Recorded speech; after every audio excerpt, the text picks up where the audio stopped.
In this video, we're going to define what we mean by the word group in a mathematical setting. So to get started, we're going to let G be a set with binary operation named triangle. And we call the algebraic structure G under triangle a group if and only if we have the following four properties. So we have the following four properties. And the first property is that triangle is closed on the set G. Now, what does that actually mean? That says that for any pair of elements A and B inside G, we're going to demand that A triangle B has to belong to G. The second thing is that triangle has to be associative. And what does that mean? Well, let's see. That means for every set of A, B, and C inside G, we have A triangle B triangle C with parentheses here equals A triangle B triangle C with parentheses here. In other words, we can move parentheses around. And what this actually says is that this says that we can write A triangle B triangle C, and that expression is not ambiguous. So this is well defined. It doesn't depend upon where we put the parentheses. The third property that we are going to demand in order to have a group is that triangle, must have a right-sided identity element.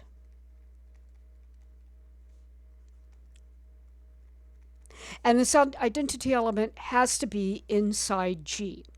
In other words, what we have to have symbolically is there exists an element that we're going to call for the time being ER inside G, such that for every little g inside capital G, we have G triangled with ER is going to be equal to G.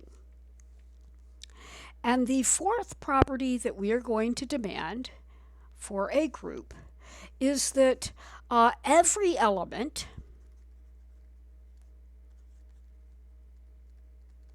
in G must have a right inverse. And that right inverse has to live inside G.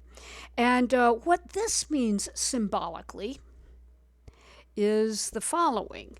We can write this statement symbolically as for every little g inside capital G, there has to exist something that I'm going to call G hat inside of G, such that G triangled with G hat is going to be the identity element from the previous statement. And you will notice that the G hat is on the right side of the triangle because it has to be a right inverse. These four properties are called the group axioms. So these four properties are called the group axioms. And what that basically means is that anything that has these four properties is a group. And if you know something is a group, then you know that these four properties all are valid inside that particular algebraic structure. There are some notes that I want to make about this definition. So, notes. The first note is this is not quite the definition that our textbook uses. So this definition is slightly different than the textbook definition. And we'll talk about that in a bit more detail in just a minute. The second thing that I do want to make, even before looking at those differences, is we will prove in a later video that our definition of group is logically equivalent to the textbook's definition of group. And what this basically means is that it doesn't really matter which way we go about defining the word group. The third thing that I want to say right now is that regardless of whether or not you use our definition or the textbook's definition of the word group, the definition of group does not directly say, so it does not say that the identity element is going to be unique. So the definition of a group does not say the identity element is unique. And the fourth thing that I want to say right now is that the definition of group does not say that inverse elements are unique. So it does not say the inverse of a little g inside G is unique. And it's important to understand that because one of the things that we will be proving later on is that group identities are in fact unique and that inverse elements are unique, but they're not part of the definition. Now what I want to do is I actually want to think about what is the difference between my definition of group and the textbooks, and why might we want to define it slightly differently. So I'm going to actually go back to my definition of the group. In the textbook, the differences are in the third and fourth properties, and I'm going to put this in a different color. Let's see, this color is a nice new color. The book's definition insists that the identity be a two-sided identity. So the textbook has a two-sided identity.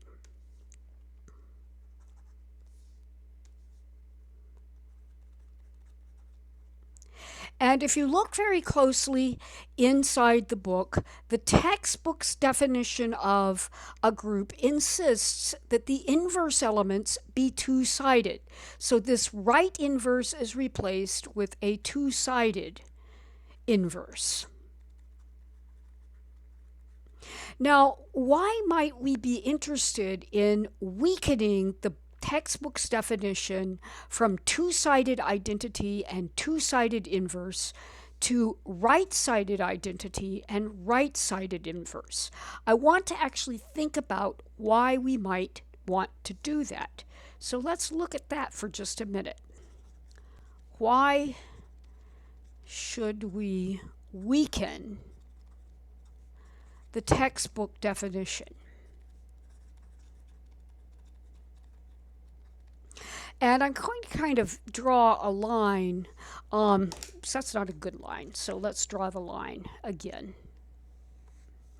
And what I want to do is I want to think about the textbook on this side and my definition over here, and the work that we have to do in order to show something as a group. So to show something as a group, we have to show star is closed under the textbook one, and we also have to show that triangle is closed under my definition. So that's actually exactly the same. And in both of the definitions, we have to show that the binary operation is associative. So there's no difference there.